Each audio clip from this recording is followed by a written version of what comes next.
किसान वाणी कार्यक्रम के प्रायोजक हैं कृषि एवं किसान कल्याण मंत्रालय, भारत सरकार। हर जोखिम से निकल कर फसल आए, सुरक्षित हो जाए। फसल बीमा से हर किसान अब आत्मनिर्भर हो जाए। संकट के समय प्रधानमंत्री फसल बीमा योजना किसानों के लिए वरदान है। अब सूखा पड़े या बाढ़ आ जाए, कोई डर नहीं। अब ओले पड़े या कीट पतंगे फसल खा जाएं, कोई फिक्र नहीं, क्योंकि हमने लिया है प्रधानमंत्री फसल बीमा। बुआई से फसल कटाई तक हर जोखिम का दावा, न्यूनतम प्रीमियम पर अधिकतम भुगतान का वादा। योजना से हर साल जुड़ रहे हैं 5 करोड़ से ज्यादा किसान। अब आपकी है बारी। नजदीकी कृषि कार्यालय, सहकारी समिति, बैंक शाखा, अधिकृत बीमा कंपनी या जन सेवा केंद्र में स्वेच्छा से करा सकते हैं पंजीकरण। फसल बीमा पोर्टल या फसल बीमा ऐप द्वारा भी कराया जा सकता है पंजीकरण। प्रधानमंत्री फसल बीमा योजना, आपकी फसलों का संपूर्ण सुरक्षा कवच। कृषि एवं किसान कल्याण मंत्रालय, भारत सरकार। द्रविड़ भाई राम राम। विनोद भाई राम राम। आपने भी और कार्यक्रम के सभी श्रोताओं ने हमारी राम राम। विनोद भाई जी द्रविड़ भाई, अपना कुरुक्षेत्र जिले में जी एक प्रगतिशील किसान हैं, जी नाम है उनका गुरशरण सिंह, जी जी बारणा गांव के हैं। हाँ जी। उनको अभी हाल ही में हरियाणा कृषि विश्वविद्यालय हिसार ने जी जिले में एक मुखिया के तौर पे उनको मतलब ना सम्मान दिया है। जी। जिले में एक ही सम्मान मिला है। और वो विषय क्या जी, किस विषय पे उनको सम्मान दिया? उनको विषय ये था कि भाई जल का जो संरक्षण है जी, भाई वो किस तरीके से कर रहे हैं। जी द्रविड़ भाई, तो उनके प्रयास देखते हुए और हरियाणा कृषि विश्वविद्यालय हिसार ने उनको सम्मानित किया। तो उनसे बातचीत करने का मौका मिला जी। तो वो बातचीत आप भाइयों ने भी सुनवा में। बिल्कुल धर्मी भाई, क्योंकि जो कुरुक्षेत्र का वैसे भी पानी का जो स्तर है वो तेजी से गिरने लग रहा है, जो चिंता का विषय भी है। और ये तो जो है उन्होंने बहुत अच्छा काम किया, तो क्यों ना हम भाइयों के साथ भी तो जो है किस तरीके से प्रयास कर रहे हैं जी, तो वो प्रयास अगर हम भाइयों को सुनवाओगे तो भाई भी कोशिश करेंगे। बिल्कुल भाइयों के साथ भी साझा कर रहे हैं सारे ये विचार। सुने फिर जी। चौधरी साहब, आप अपना परिचय दीजिए। जी, मैं सरदार गुरशरण सिंह जी। गांव बारणा, जिला कुरुक्षेत्र जी। अच्छा जी। हाँ जी। तो आप बारणा गांव के रहने वाले हैं गुरशरण जी? जी जी। तो आपके पास कितनी जमीन है? जमीन ऐसे अभी हमारे तो घर का तो है 10 एकड़ जमीन जी। अच्छा जी। तो लीज पे लेते हैं 20-22 एकड़, जैसे 30-32 एकड़ की खेती करते हैं जी हम। अच्छा जी। हाँ जी। तो अभी आपको कुरुक्षेत्र जिला में चुना गया है, क्या उपलब्धि करी कि आपको चुना गया? उपलब्धि हमारी ये है जी, हमने जल प्रबंधन पे काम किया जी। अच्छा जी। तो जैसे भी सूखे में जीरी लगाना, हम्म। तो इस मौसम में मक्की का फसल करना जी। अच्छा। उसके बारे में जी अपना हमने ये काम किया जी। जैसे BSR का करते हैं, सूखे वाली जीरी लगाते हैं जी 5-7 एकड़ आई बार में। अच्छा जी। और 2-3 एकड़ का मक्की भी लगाते हैं जी। अच्छा जी। तो जिससे भी पानी का बचाव हो सके। पानी का बचाव हो सके।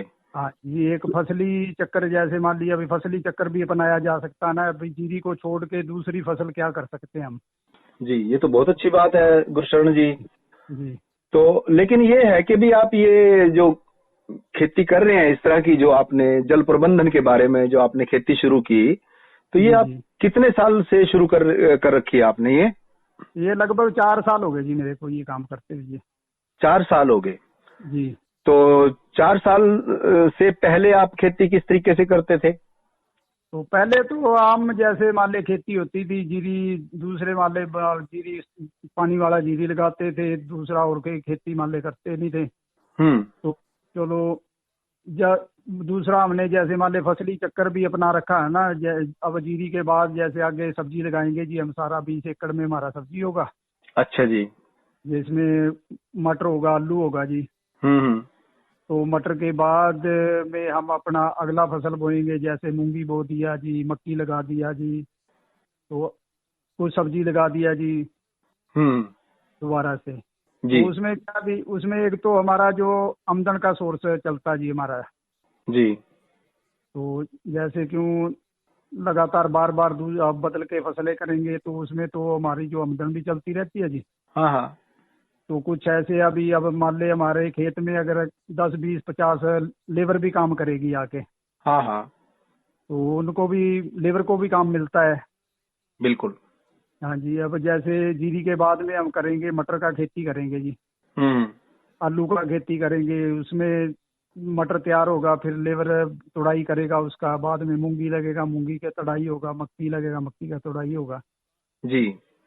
तो वो अभी उसमें हमारा तो आमदन चलो बढ़ता ही है जी। तो बाकी है ना हमारे साथ तो जैसे 20, 30, 50 गांव की जो लेबर जुड़ा हुआ है उनको सबको काम मिलता है जी। ये बहुत अच्छी बात है कि आमदनी के साथ साथ जो गांव में बेरोजगार युवा शक्ति भी है उनको भी आप काम दे रहे हो, ये तो बहुत बड़ी बात है। हाँ जी। लेकिन तो बात आई गुरशरण जी जल प्रबंधन की। जी जी। कि भी जल का प्रबंधन, जैसे आपने कहा कि भाई आप सीधी धान की बिजाई कर रहे हैं। जी जी जी। तो धान की सीधी बिजाई आप कैसे करते हैं उसके बारे में थोड़ा बताओगे?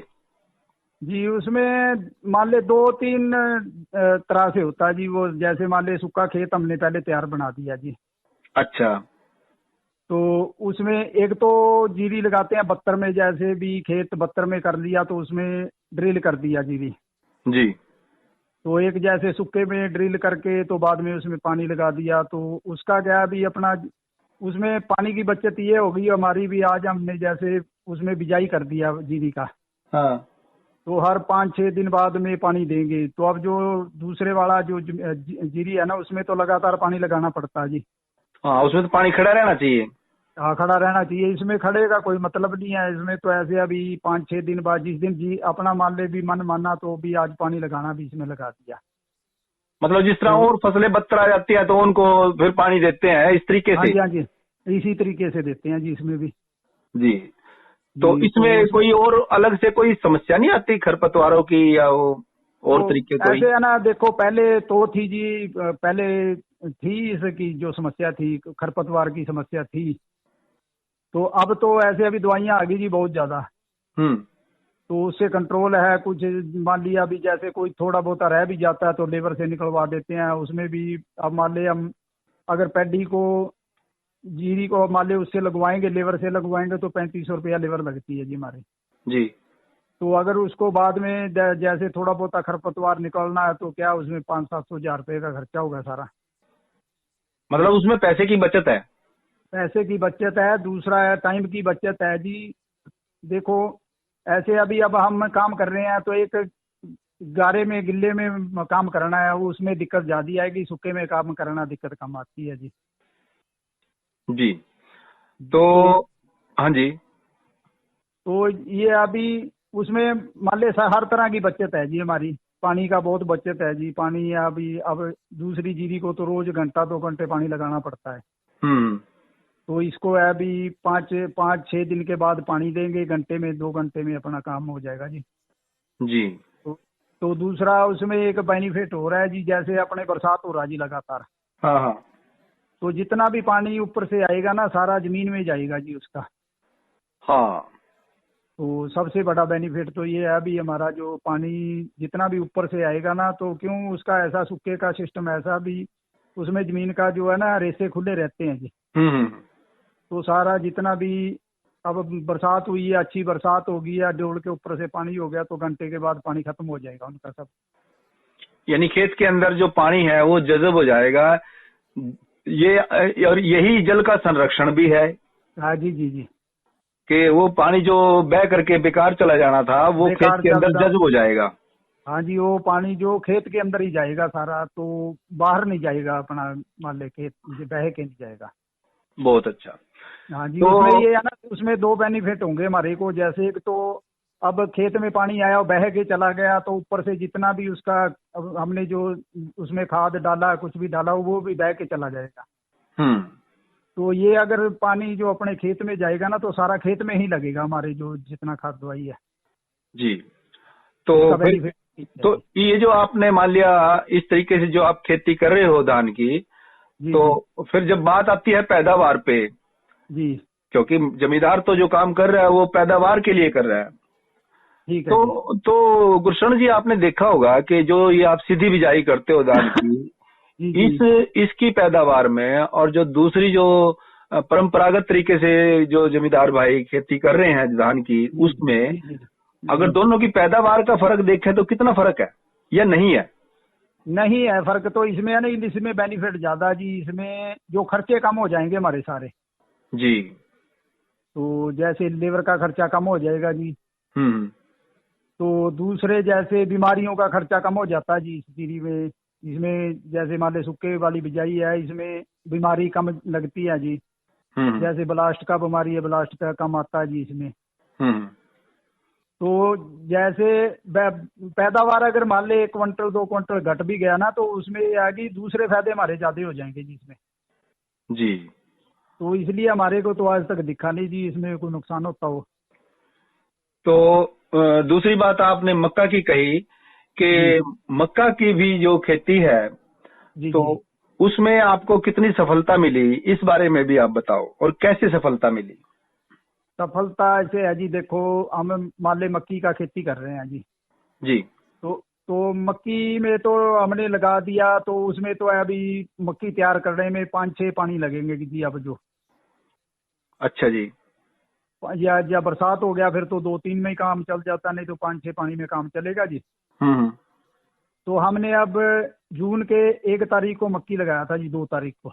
अच्छा जी। तो हमने 20 यानी 25 अगस्त को हमारा मक्की कट गया जी वो।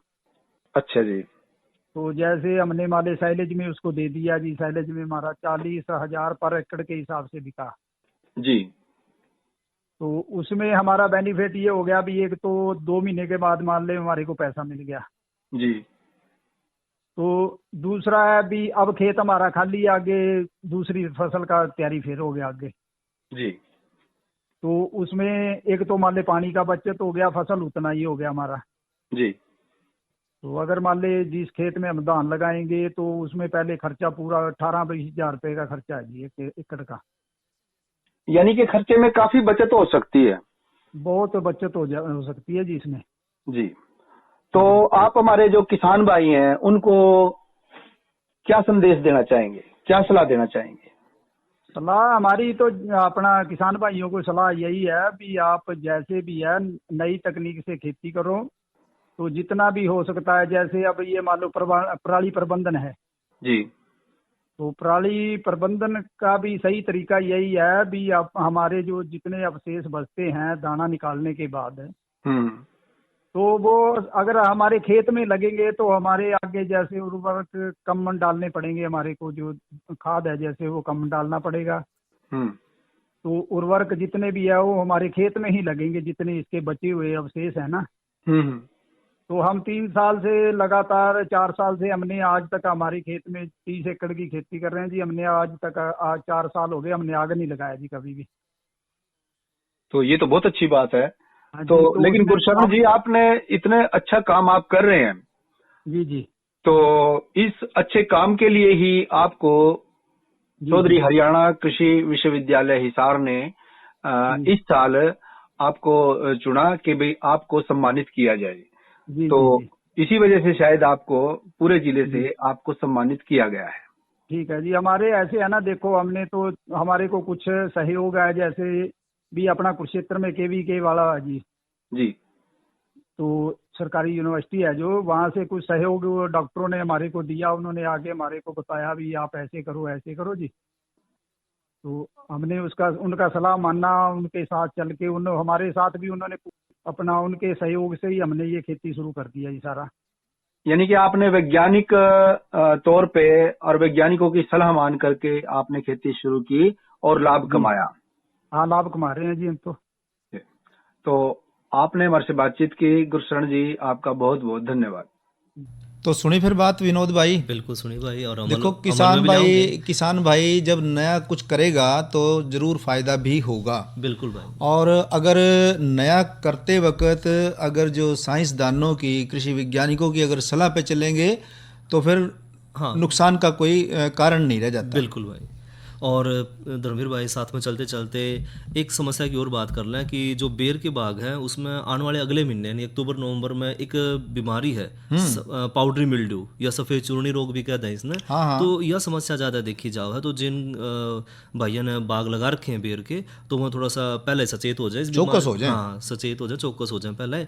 और बीमारी है पाउडरी मिल्ड्यू और इसके लक्षण जो है वो दिखने शुरू हो जाएंगे कि जो पौधा है उसमें जो फूल और फल हैं उनके ऊपर सफ़ेद रंग का चूर्ण बढ़ना शुरू हो जाए और जो फल है उस पर चूर्ण जो है ज़्यादा हो जाए तो इससे जो फल का विकास है उसकी जो बढ़ोतरी है वह रुक जाए और बाद में जब चूर्ण हटा है तो उस पर हल्के भूरे रंग का खुरदरा सा दिखाई दे हुआ है जिससे बाज़ार में जो फल है उसकी कीमत किसान भाई ने बढ़िया नहीं मिलती।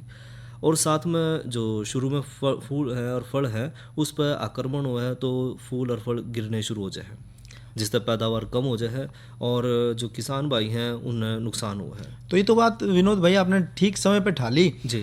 तो लेकिन ये जो है बीमारी जो है आप बता रहे कि भाई ये इसका जो प्रकोप है वो अगले महीने अक्टूबर और उससे अगले महीने नवंबर में देखने में मिलेगा जी।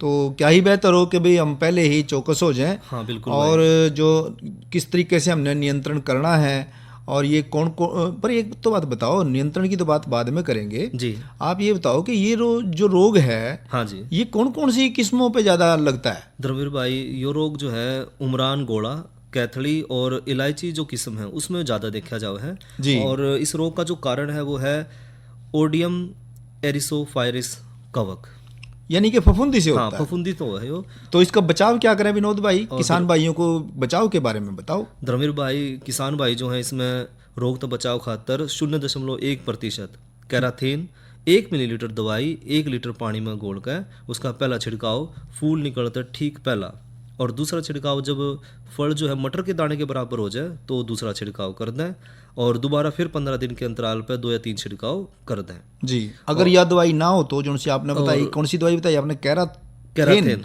अगर कैराथीन ना हो तो विनोद भाई फिर क्या करें? धर्मवीर भाई अगर कैराथीन उपलब्ध ना हो पावा तो 0.2% सल्फेक्स का छिड़काव जो है किसान भाई कर सकते हैं। सल्फेक्स दवाई? हाँ सल्फेक्स का जो है वो करना है छिड़काव जी। और जो फफूंदी नाशक घोल है उसमें कोई चिपचिपा पदार्थ जरूर मिला लें जिस तरह जो फफूंदी नाशक है वो फलों पे काफ़ी देर तक उस पर चिपका रहे लगा रहे। बहुत अच्छा। और इसके लिए 100 लीटर पानी है उसमें फफूंदी नाशक घोल में 10 ग्राम सेल्वेट या 50 मिलीलीटर जो है ट्राइटोन जो है वो मिलाकर छिड़काव करें जी, जिस तरह जो है इस बीमारी पर नियंत्रण पाया जा सका है। तो ये तो आपने बहुत अच्छी बात बताई कि समय से ही हम इंतजाम करेंगे तभी, चाहे वो बागवानी का काम है, चाहे वो कृषि का काम है, चाहे पशुपालन का काम है, तभी हम फायदा उठा सकें। बिल्कुल भाई। कोरोना वायरस के खतरे से बचते हुए फसल की कटाई, बिक्री, खरीद, नई फसल की जुताई और बुआई सुरक्षित हो सकती है अगर हम लगातार हाथों को साबुन और साफ पानी से नियमित अंतराल पर धोते रहें। नाक, मुंह को मास्क, गमछे या कपड़े से ढक कर रखें। आंख, कान, नाक, मुंह न छुएं। आपस में 2 गज की दूरी बनाए रखें। मास्क और 2 गज की दूरी के मंत्र को अभी हमें छोड़ना नहीं है। फसलों की बुवाई एवं कटाई करते समय आपस में कम से कम 2 गज की दूरी बनाए रखें। फसल की कटाई करने के बाद छोटे छोटे ढेरों में इकट्ठा करें। कृषि के औजारों की समय समय पर सफाई करें। एक दूसरे के साथ औजारों की अदला बदली न करें। श्रमिकों के शौचालयों और हाथ धोने की जगह की ठीक से सफाई जरूरी है। बुआई, कटाई एवं मड़ाई के दौरान इस बात का ध्यान रखें कि इन स्थानों के आसपास कोई थूके नहीं। कंबाइन, हार्वेस्टर, थ्रेशर, जुताई और बुआई की मशीनों को इस्तेमाल से पहले साफ करें। मशीनों के इस्तेमाल से पहले और इस्तेमाल के बाद हाथ साबुन से साफ करें। वाहनों, बोरियों, थैलियों और पैकिंग के दूसरे सामान की साफ सफाई पर भी खास ध्यान दें। खरीद केंद्र पर आने से पहले किसानों एवं श्रमिकों की जांच। खरीद केंद्रों पर भीड़ न लगाएं एवं किसानों को बारी बारी से बुलाएं।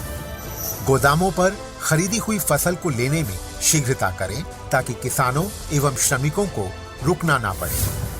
कोरोना के खतरे से बचाव और अधिक जानकारी के लिए आरोग्य सेतु ऐप डाउनलोड करें। देश में खाद्य सुरक्षा के ये सिपाही भोजन की निरंतर उपलब्धता को सुनिश्चित करते हैं। किसान स्वस्थ रहें तभी हम कोरोना वायरस से जीत पाएंगे, आगे बढ़ पाएंगे। किसान सबल, देश प्रबल।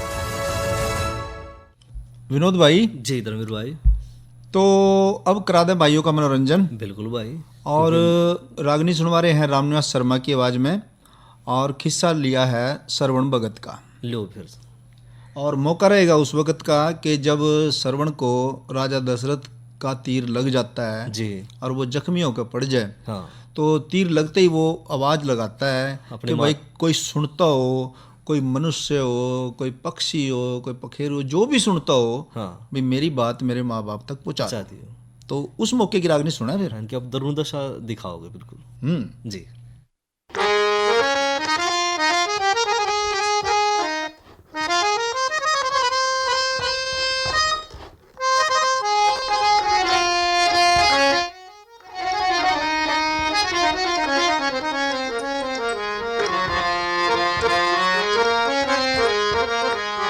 कोई मनुष्य पखेरु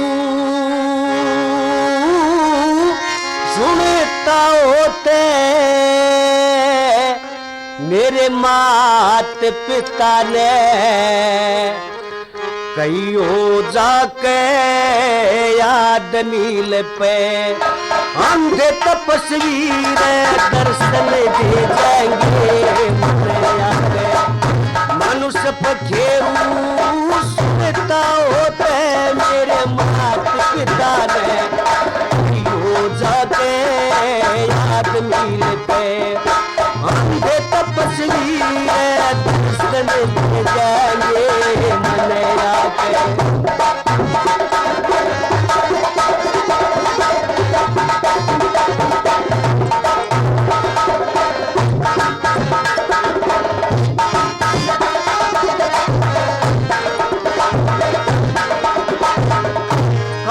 तारा गंगा जी पे सोरा, दुख मोनाड़ तले ने सोरा हिरे, दुख मोनाड़ तले ने सोरा, और लड़का कती मरण में हो रहा, जो पाला था लाड लडाते याद नील पे, अंधे तपस्वी दर्शन दे जाएंगे उन्हें आगे।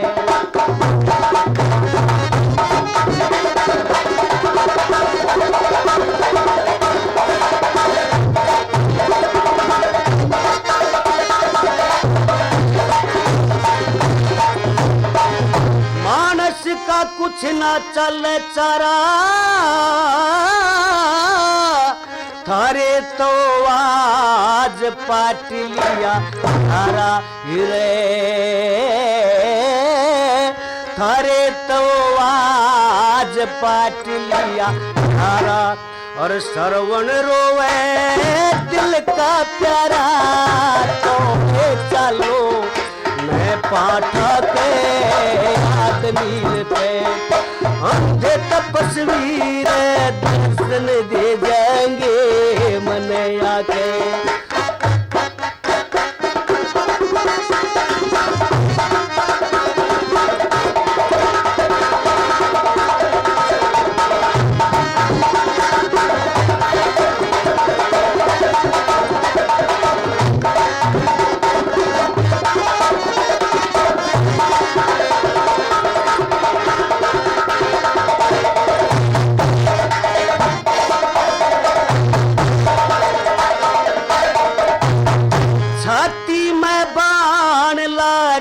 भारी छोरा रो दे किलकारी छोरा रो दे किलकारी, अरे आंधी माता दिल की प्यारी लाड करे, छाती कहला के याद मिल पे, अंधे तपस्वी दर्शन दे जाएंगे मन आके। मनुष्य सब खेरू सुनता होते मेरे मात पिता ने हो जाके याद नील पे अंगे तपस्वीर दर्शन दे जाएंगे मने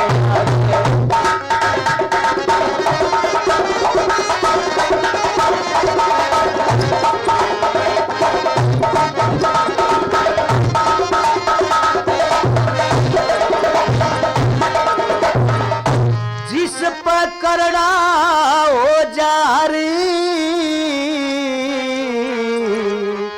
के कर गरीब बेचारा घर रे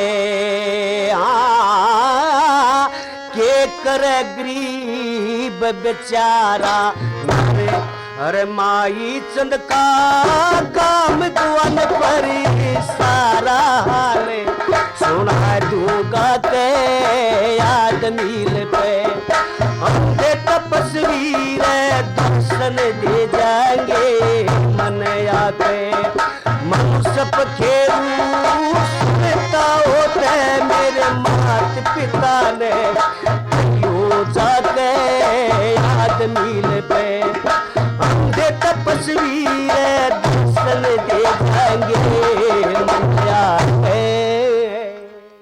तो ये तो सुनी भाइयों ने रागनी राम निवास शर्मा की आवाज में खिस्सा श्रवण कुमार से।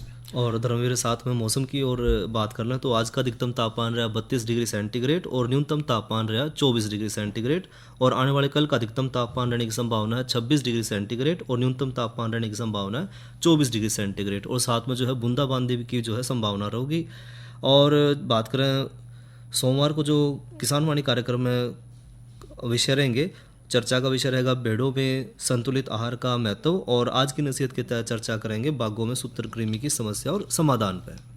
जी तो विनोद भाई जी एक सलाह ओपा जिन भाइयों ने पॉपुलर की खेती कर रखी है जी जी उनके लिए भी एक सलाह कि ये जो मौसम है हाँ, इसमें बढ़वार बहुत ज्यादा होती है। बिल्कुल भाई, क्योंकि तो बरसात ऐसे में अगर पौधों में कोई भाई लगता है कि भाई कोई ना कोई दिक्कत सी महसूस हो हाँ, किसी भी रोग की किसी भी कीट की तो तुरंत कृषि वैज्ञानिकों से सलाह करें। बिल्कुल नजदीक के कृषि विज्ञान केंद्र में जावें या कृषि अधिकारियों से सलाह लें हाँ, और जो है उसका समाधान उसके साथ साथ मतलब उसका तुरंत समाधान करने की कोशिश करें।